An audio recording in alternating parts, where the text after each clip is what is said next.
Filipino and American troops were trying to defend the Philippines against an overwhelming Japanese invasion force. But with the fall of the islands inevitable, President Franklin Roosevelt ordered MacArthur to personally withdraw and abandon his remaining men. What happened next was an atrocity only made public many months later, after 2 American officers pulled off a daring escape. Known as the Bataan Death March, the Japanese forcibly marched 75,000 prisoners 65 miles to an internment camp known as Camp O'Donnell.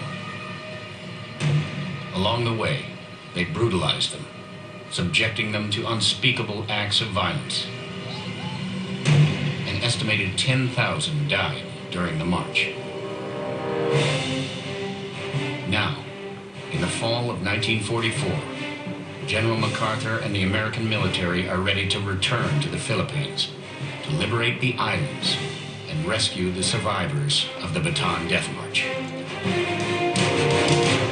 We find out through our officers that we're forming up to attack the Philippine Islands. We're gonna be part of helping to liberate those islands and free those guys.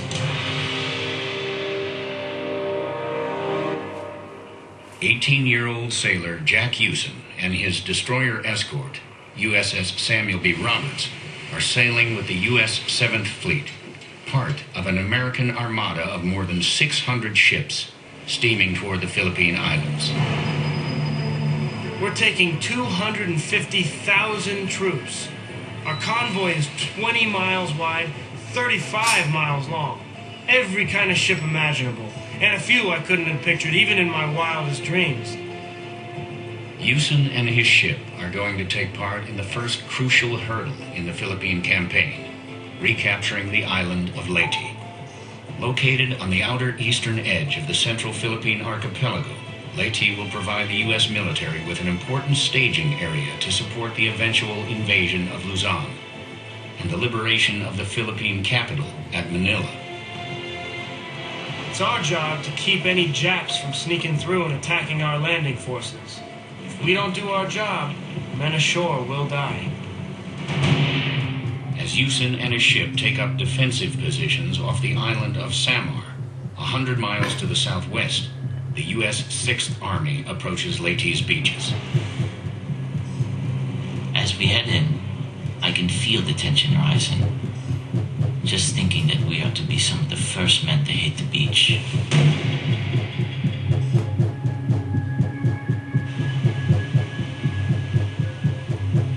First Sergeant Jack Werner is heading toward the beaches of Leyte. Although Werner saw action last year on Attu and later on Kwajalein, this is his first amphibious landing on a beach under fire. As soon as the ramp comes down, we sprint across the water.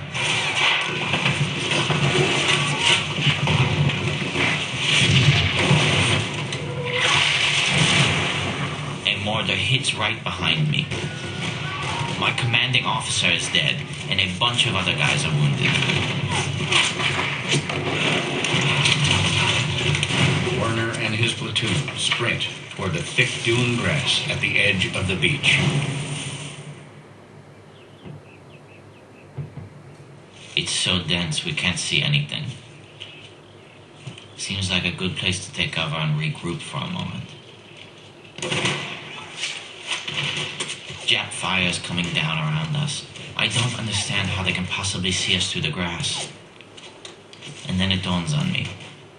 As we lay there, I discovered, to my amazement, that I was the ranking person in that group. As a first sergeant, I was second in command after the commanding officer who had been killed. We were really tuckered down there, and I really didn't know where that fire was coming from. But it's up to me to figure it out and get us out of this. One of my scouts, this kid from Kentucky, crawls over to me and points up to the coconut trees. I can hardly believe it. Japanese snipers have tied themselves to the trees so they can pick us off with a perfect line of sight. motion to everyone, ordering them to lay down a covering fire when the kid from Kentucky crawls into position.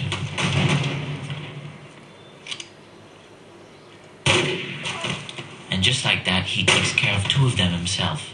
Reinforcements come racing in from the beach. They help us finish off the snipers and tell us to withdraw to the shore.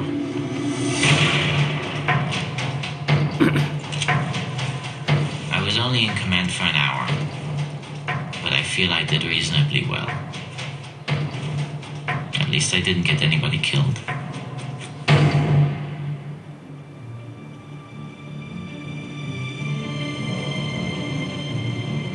When I'm in this plane, I'm so busy looking, thinking.